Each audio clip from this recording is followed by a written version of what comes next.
तो देखिए हमारा चैप्टर चल रहा था प्रत्यास्थता, और प्रत्यास्थता के बारे में आप पिछले कुछ पढ़ भी चुके हैं। आज उसी से रिलेटेड आपका टॉपिक चलेगा प्रतिबल, जिसे हम बोलते हैं स्ट्रेस। ठीक है, इंपॉर्टेंट है। तो प्रत्यास्थता से संबंधित तो कुछ पॉइंट्स हैं जो एग्जाम में पूछे जाते हैं। तो प्रत्यास्थता पे आपने पीछे पढ़ा भी होगा कि अभी तक ना तो कोई वस्तु पूर्ण प्रत्यास्थ है और ना पूर्ण सुघटा है, मगर वास्तव में आपकी जो मानी गई वो क्वार्टर्स को क्या मान लिया गया है, पूर्ण प्रत्यास्थ मान लिया गया है। जैसे आपकी क्वार्टर्स है, क्वार्टर्स, ठीक है, क्वार्टर्स, क्वार्टर्स है, और फॉस्फर ब्रांच है, फॉस्फर ब्रांच, फॉस्फर ब्रांच, ठीक है। ना तो अभी कोई वस्तु पूर्ण प्रत्यास्थ है और ना पूर्ण सुघटा है, मगर वास्तव में आपको फिजिक्स में क्वार्टर्स को क्या माना गया है, आपका पूर्ण प्रत्यास्थ मान लिया गया है। क्वार्टर्स है, आपकी फॉस्फर ब्रांच है। तो आपकी ऑप्शन में आपके दे रखा होता है कि पूर्ण प्रत्यास्थ वस्तु कौन सी है, तो ऑप्शन में दे रखा होगा क्वार्टर्स दे रखा होगा, और चीजें दे रखी होंगी, तो आपको क्या लगाना है, क्वार्टर्स लगाना है। इंपॉर्टेंट है, पूछी भी जाती है। इसके बाद आती है आपकी, ये तो आपकी होगी इलास्टिक बॉडीज। इसके बाद आपकी प्लास्टिक बॉडीज आपकी होती है, जिसे हम बोलते हैं सुघटा वस्तुएं। तो सुघटा वस्तुओं के बारे में आपको बताइए था। सुघटा वस्तुएं आपकी पूर्ण मान ली गई है। जैसे आपकी गीली मिट्टी है, ये हमने कल भी बताया था आपको, गीली मिट्टी है, और जैसे एग्जाम्पल तौर पर आपका मोम है, और ठीक है, बहुत सी चीजें हैं। तो पूर्ण प्रत्यास्थ वस्तुएं जो मानी गई है वो आपकी क्वार्टर्स है और फॉस्फर ब्रांच है। तो क्वार्टर्स और फॉस्फर ब्रांच को पूर्ण प्रत्यास्थ वस्तुएं माना गया है, और गीली मिट्टी और मोम को पूर्ण सुघटा, जिसे हम बोलते हैं परफेक्टिव प्लास्टिक बॉडीज, तो पूर्ण सुघटा वस्तुएं मान लिया गया है। तो ये तो चीज आपकी क्लियर हो चुकी होगी। अब जैसे आपने देखा होगा कि जो हमारी स्टील है, स्टील, अगर आपसे कंपैरिजन किया जाए कि स्टील और रबर में कौन प्रत्यास्थ है, तो स्टील और रबर में जो आपकी स्टील है वो ज्यादा प्रत्यास्थ है किसकी तुलना में, रबर की तुलना में। मतलब स्टील इज मोर इलास्टिक, ठीक है। अगला पॉइंट है, steel is more elastic than किससे, रबर से, रबर। तो जो स्टील की जो प्रत्यास्थता है वो रबर की तुलना में कैसी है, अधिक। कैसे पता लगाएंगे, जब हम स्टील की एक गोली बनाएंगे और उतनी बड़ी बनाएंगे रबर की गोली, तो दोनों गोलियों को जब हम फर्श पे डालेंगे, जो गोली सबसे ऊंची उछल के आएगी तो वो उसकी जो प्रत्यास्थता होगी वो आपकी क्या होगी, अधिक होगी। तो स्टील की गोली और रबर की गोली को जब मैं नीचे फर्श पे डालूंगा तो स्टील की जो गोली होगी वो उछल के रबर की तुलना में ज्यादा आएगी। तो जो स्टील की जो प्रत्यास्थता होती है वो आपकी रबर की तुलना में कैसी होती है, अधिक होती है। तो कह सकता हूं जो हमारा स्टील होता है वो रबर की तुलना में कैसा होता है, अधिक होता है। तो स्टील की जो प्रत्यास्थता होती है वो रबर की तुलना में कैसी होती है, अधिक है। कहने का मतलब स्टील रबर की तुलना में अधिक प्रत्यास्थ है। जब आपको दे रखा हुआ एग्जाम्पल में दे रखा है, एक आपको दे रखी है स्टील और एक आपको दे रखा है रबर, आपसे पूछ लेगा कि इनको घटते हुए क्रम में बनाइए, या कह सकता है कि इन दोनों में बताइए सबसे ज्यादा प्रत्यास्थता किसकी है, या पूछ सकता है रबर और स्टील में अधिक प्रत्यास्थ कौन है। तो आपको सबसे पहले बताइए कि जो आपकी स्टील है वो रबर की तुलना में कैसी है, अधिक प्रत्यास्थ, मतलब steel is greater than rubber, ठीक है। इस टाइप से आपसे क्रम भी पूछ लेगा, ऑप्शन में भी दे सकता है, इस टाइप से दे रखा होगा, इधर भी दे रखा होगा, बराबर दे रखा होगा, कुछ भी दे रखा हो, तो आपको ऑप्शन लगाना है ये वाला। कहने का मतलब जो स्टील है वो रबर की तुलना में क्या है, अधिक प्रत्यास्थ है। इतनी चीज क्लियर। क्वार्टर्स और फॉस्फर ब्रांच पूर्ण प्रत्यास्थ वस्तुएं हैं, और मान लीजिए फिजिक्स में गीली मिट्टी है, मोम है, ये आपकी क्या है, पूर्ण सुघटा वस्तुएं हैं, और steel is more elastic than rubber. तो जो स्टील है वो रबर की तुलना में क्या है, अधिक प्रत्यास्थ है। कहने का मतलब स्टील और रबर की हम तुलना करेंगे तो steel is greater than rubber. तो अगर आपसे इस टाइप से अगर दो चीजें दे रखी होंगी, स्टील दे रखा है, रबर दे रखा है, तो आपको पूछ लेगा बताइए इसमें कौन सा क्रम ठीक है, तो आपका क्रम ये ठीक होगा, steel is greater than rubber. जिसकी तरफ मुंह फैला होता है तो चीज हमारी क्या होती है, बड़ी। तो स्टील की जो प्रत्यास्थता है वो रबर की तुलना में क्या है, अधिक है। इसके बाद एक पॉइंट और भी पूछा जाता है आपसे, इसके बाद पूछा जाता है, जैसे मेरे पास क्या लिखा है, हाथी दांत में रखा है, हाथी दांत, एक रखा आपको हाथी दांत, एक रखा आपको रबर, एक रखा आपको गीली मिट्टी। ठीक है, ये 3 चीजें आपको दे रखी है। अब आपसे पूछेगा बताइए इनमें सबसे ज्यादा अधिक प्रत्यास्थ कौन है। तो सबसे अधिक प्रत्यास्थ आपसे पूछा जाएगा, क्रम भी पूछ लेगा, ये भी कह सकता है इनको घटते क्रम में लिखिए, सबसे ज्यादा पहले वाली वो सबसे ज्यादा लिखनी है, जो सबसे ज्यादा है उसको पहले लिखना है और जो सबसे कम है बाद में लिखनी है, मतलब घटते क्रम में। तो सब घटते क्रम का मतलब सबसे पहले लिखना है आपको सबसे ज्यादा वाली, फिर उससे कम वाली, फिर उससे कम वाली। अब मुझे कैसे पता लगेगा कि इसमें सबसे ज्यादा प्रत्यास्थ कौन है।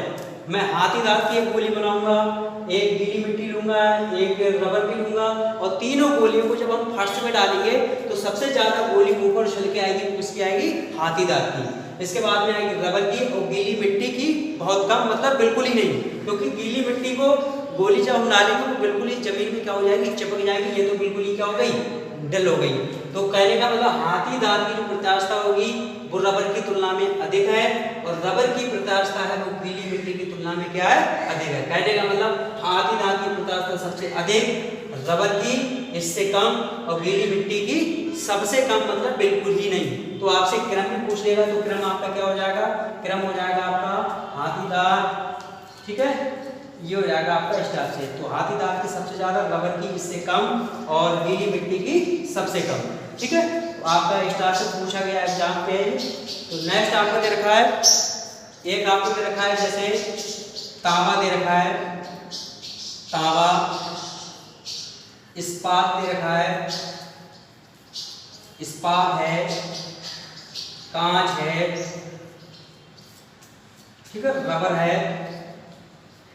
यह काफी इंपॉर्टेंट है, काफी बार कंपटीशन में भी पूछा गया है। तो आपसे पूछेगा इसमें क्रम बताइए कि सबसे ज्यादा प्रत्यास्थ कौन है, और जो सबसे ज्यादा प्रत्यास्थ है उनको सबसे पहले लिखिए और जो सबसे कम है उसको सबसे बाद में लिखिए। ये भी पूछेगा कि इसको क्रम में लिखिए, घटते हुए क्रम में। सब घटते हुए क्रम का मतलब है सबसे लिखनी है आपको, पहले लिखनी है वो जिसकी सबसे ज्यादा प्रत्यास्थता ज्यादा है। तो तांबा, इस्पात, कांच और रबर, इन चारों की गोली बना के जब हम फर्श पे डालते हैं तो सबसे ज्यादा जो उछल की आएगी वो इस्पात की आएगी, फिर इसके बाद में तांबा की आएगी, फिर इसके बाद में कांच की आएगी, फिर इसके बाद में रबर की। तो रबर की सबसे कम प्रत्यास्थ हो जाएगी इसमें, तो हो जाएगा आपका किस बनाएगा, इस्पात, ठीक है। इसके बाद आपका आएगा तांबा, इसके बाद आपका आएगा कांच, इसके बाद आपका आएगा लास्ट में रबर। तो रबर की प्रत्यास्थता यहाँ पर क्या होगी, सबसे कम हो गई। तो इस्पात की जो प्रत्यास्थता होगी वो सबसे ज्यादा होगी इन चारों में। इतनी चीज क्लियर हुई। तो देखिए प्रतिबल देखते हैं, स्ट्रेस। एक प्रतिबल क्या होता है, प्रत्यास्थता आपने पढ़ा था, एक रबड़ है मेरे पास, रबड़ को पकड़कर जब मैं खींचता हूँ तो क्या हो जाती है, खिंच जाती है। जब मैं खींचता हूँ तो खिंच जाती है, जब मैं छोड़ता हूँ तो वो उसी स्थिति में लौट आती है। उसके अंदर एक टेंडेंसी होती है, उस टेंडेंसी का नाम आपका आंतरिक प्रतिक्रिया बल, इंटरनल रिएक्शन फोर्स। तो उसके अंदर एक आंतरिक प्रतिक्रिया बल लगता है। आप तो खींच रहे हैं इधर की ओर और वो खींच रहा है अपनी अंदर की ओर, मतलब वस्तु को उसी स्थिति में लाने का प्रयास करता है। आंतरिक प्रतिक्रिया बल क्यों बोलते हैं, क्योंकि ये बॉडी के अंदर लगता है, इसलिए आंतरिक बोलते हैं। प्रतिक्रिया क्यों बोलते हैं, क्योंकि ये आपके विपरीत कार्य करता है। आप तो खींच रहे हैं इधर की ओर और ये खींच रहा है अंदर की ओर। अगली चीज, इस आंतरिक प्रतिक्रिया बल को हम प्रत्यानयन बल भी बोलते हैं, मतलब रेस्टोरिंग फोर्स। ये रेस्टोरिंग फोर्स क्या करता है, वस्तु को ज्यों का त्यों लाने का क्या करता है, प्रयास करता है। जैसे आप झूला झूल रहे हैं, झूला झूलते झूलते कुछ स्थिति ऐसी आती है कि झूला बिल्कुल ही क्या आ जाता है, भ्रमावस्था में जाता है। किसके कारण, रेस्टोरिंग फोर्स के कारण, प्रत्यानयन बल के कारण। जो प्रत्यानयन बल होता है झूले को क्या करता है, रोकने का प्रयास करता है। तो इस बॉडी के अंदर जो आपका फोर्स पाया जाता है वो आपका प्रत्यानयन बल ही होता है, उसका नाम होता है आंतरिक प्रतिक्रिया बल। आंतरिक क्यों बोलते हैं, क्योंकि ये वस्तु के अंदर लगता है। प्रतिक्रिया क्यों बोलते हैं, क्योंकि ये आपके अपोजिट कार्य करता है। आप इधर की ओर खींच रहे हैं, वो खींच रहा है अंदर की ओर, तो इसलिए उसको आंतरिक प्रतिक्रिया बल बोलते हैं। अब नेक्स्ट चीज आती है, एक चीज से आप पढ़ते हो, अनुप्रस्थ काट क्या होता है। जैसे मेरे पास एक तार है, तार के जो सिरे होते हैं वो मेरे क्या कहलाते हैं, अनुप्रस्थ काट। अनुप्रस्थ काट के जो सिरे होते हैं, अगर क्षेत्रफल का मान कितना ले लें उसका a ले लें, फोर्स को तो हम F से लिखेंगे तो प्रतिबल बराबर हो जाएगा F a। यदि a का मान यहाँ पे कितना ले लें, क्षेत्रफल का मान 1 मतलब a का मान, अगर क्षेत्रफल का मान यहाँ पर 1 लगा देंगे तो हमको प्रतिबल बराबर कितना मिलेगा, प्रतिबल बराबर मिलेगा आपको यहाँ पर F। ठीक है, a का मान 1 रख देंगे तो F मिलेगा। F हमारा क्या है यहाँ पर, आंतरिक प्रतिक्रिया बल। अब बात करते हैं, अगर हम किसी रबड़ को पकड़े हुए साम्यावस्था में बिल्कुल यहाँ पे रोके हुए हैं, बिल्कुल रोके हुए, जब आप रोके हुए होंगे तो आपका जो बाह्य बल होगा और आंतरिक प्रतिक्रिया बल होगा बिल्कुल ही बराबर होगा। बराबर का मतलब है कि ना आप इधर को खींच पा रहे हैं और ना अंदर वाला को अपनी तरफ खींच पा रहा है। जब हम साम्यावस्था की बात करें तो साम्यावस्था में बॉडी का जो अनुप्रस्थ काट होगा, अनुप्रस्थ काट के एकांक क्षेत्रफल पर जितना आंतरिक प्रतिक्रिया बल कार्य करता है उसी को हम क्या बोलते हैं, प्रतिबल बोलते हैं। क्या बोलते हैं, प्रतिबल। अगर आम भाषा में समझे तो आम भाषा में कह सकते हैं कि अगर बॉडी को हम खींच रहे हैं, खींचने पर उसके अंदर जो आंतरिक प्रतिक्रिया बल कार्य करेगा वही हमारा क्या कहलाएगा, प्रतिबल कहलाएगा। और अगर इस तरह से समझे तो आपको क्षेत्रफल बराबर होता है आंतरिक प्रतिक्रिया बल अपॉन होता है क्षेत्रफल। बल को लिखते हैं F से, क्षेत्रफल को लिखते हैं A से। यदि क्षेत्रफल A का मान यहाँ पे कितने ले लें 1, अगर यहाँ पे 1 रखेंगे तो यहाँ पे हमको कितना मिलेगा, प्रतिबल बराबर F रह जाएगा। और F का नाम क्या है हमारा, आंतरिक प्रतिक्रिया बल। आप यहाँ पे सिंपली कह सकते हैं जब हमारी बॉडी बिल्कुल साम्यावस्था में, साम्यावस्था का मतलब है बिल्कुल ज्यों की त्यों हमने रोक रखा है, आपका बल भी बिल्कुल यहाँ पे बराबर है, उसके अंदर जो बॉडी के अंदर आंतरिक प्रतिक्रिया बल कार्य कर रहा है वो भी कैसा है, बराबर है। तब उस स्थिति में जो अनुप्रस्थ काट होगी वस्तु के, अनुप्रस्थ काट के एकांक क्षेत्रफल, ये होता है क्षेत्रफल, अनुप्रस्थ काट के एकांक क्षेत्रफल पर जितना आंतरिक प्रतिक्रिया बल, ठीक है, जितना आंतरिक प्रतिक्रिया बल कार्य करता है उसी को ही हम क्या बोलते हैं, प्रतिबल बोलते हैं। प्रतिबल से क्लियर हो गई। इसके बाद आपका यहाँ पे मात्रक पूछा जाएगा, मात्रक यहाँ पे क्या बनेगा, प्रतिबल का फार्मूला बन गया आपका बल बटे क्षेत्रफल। आपको पता है बल का मात्रक यहाँ पर क्या होता है, हमारा न्यूटन होता है। क्या होता है, न्यूटन होता है अपॉन क्षेत्रफल का मात्रक क्या होता है, वर्ग मीटर। तो क्या हो जाएगा यहाँ पर, प्रतिबल का मात्रक हो जाएगा न्यूटन प्रति वर्ग मीटर। ठीक है, इतनी चीज क्लियर हुई। प्रतिबल क्या होता है। नई चीज आती है कि जो हमारा प्रतिबल होता है वो कितने प्रकार का होता है। तो बॉडी के अनुसार जो वस्तुएं होती हैं, वस्तुओं के अनुसार जो प्रतिबल होते हैं वो हमारे 3 प्रकार के होते हैं। तो 3 प्रकार के कौन कौन से होते हैं, तो सबसे पहले हम बात कर लेते हैं कि जो हमारा पहला प्रतिबल होता है वो सिर्फ लंबाई को वृद्धि करता है। जैसे हमारे पास है ये अनुदैर्ध्य प्रतिबल, इसे बोलते हैं अनुदैर्ध्य प्रतिबल। अनुदैर्ध्य प्रतिबल मतलब लॉन्गिट्यूडिनल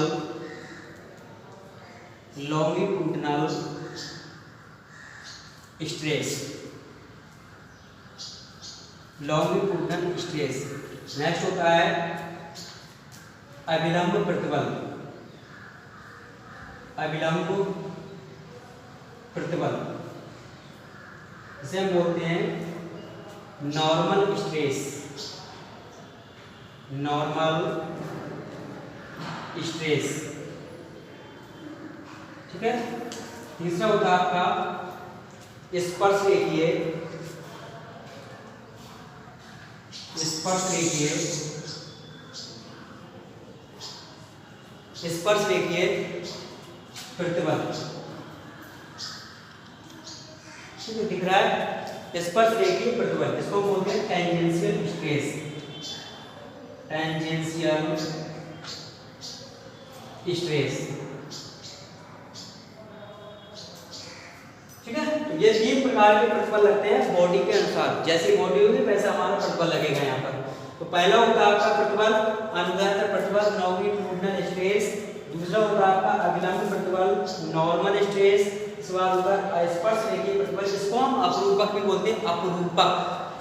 स्पर्श रेखीय प्रतिबल मतलब टेंजेंशियल स्ट्रेस। तो सबसे पहले हम बात कर लेते हैं अनुदैर्ध्य प्रतिबल। अनुदैर्ध्य प्रतिबल क्या होता है, अनुदैर्ध्य से क्या समझते होंगे, अनुदैर्ध्य का मतलब होता है लंबाई। क्या होता है, लंबाई। तो अनुदैर्ध्य का मतलब होता है आपका लंबाई। तो ये प्रतिबल जो होगा वो सिर्फ केस के अनुसार लगेगा, लंबाई में सिर्फ वृद्धि होगी। जैसे रबड़ है, रबड़ को मैं खींच रहा हूँ तो उसकी लंबाई में ही वृद्धि हो रही है।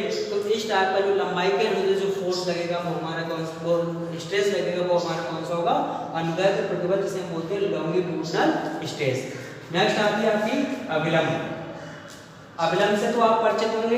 अभिलंब का मतलब है सिर्फ उसमें हम क्या डालेंगे, नॉर्मल डालेंगे, क्या डालेंगे, अभिलंब डालेंगे। लंब आपने डाला होगा। लंब जैसे हम इस बॉडी के ऊपर से डालेंगे तो क्या होगा, तो वस्तु की लंबाई में भी, चौड़ाई में भी और ऊंचाई में भी, तीनों में क्या होगा, परिवर्तन होगा।